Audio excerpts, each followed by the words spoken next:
আজকে আমরা জানব কিভাবে আল্লাহর নবী নূহ আলাইহিস সালাম মাত্র একটি গাছের কাঠ ব্যবহার করে এত বিশাল একটি নৌকা তৈরি করেছিলেন।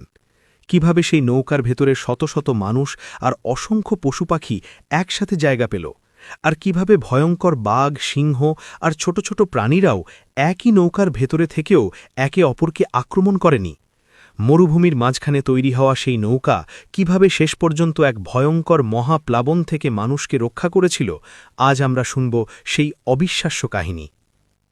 অনেক অনেক বছর আগে পৃথিবীর মানুষ ধীরে ধীরে আল্লাহকে ভুলে যেতে শুরু করেছিল। তারা নিজেদের বানানো মূর্তিকে উপাস্য মনে করত।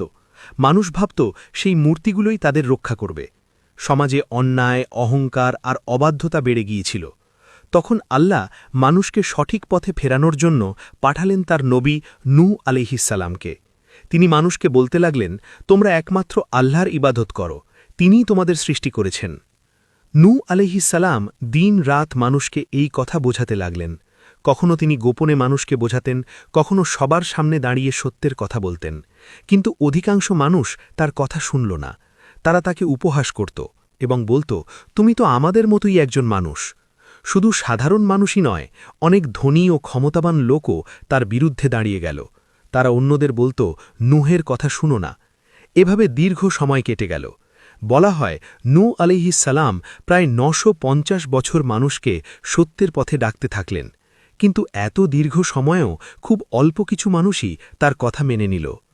নূহ আলাইহিস সালামের পরিবারেও সবাই ঈমান আনেনি। তার স্ত্রী তার দাওয়াত মানেননি এবং তার পথ অনুসরণ করেননি। তার সন্তানদের মধ্যেও একজন সত্যকে অস্বীকার করেছিল।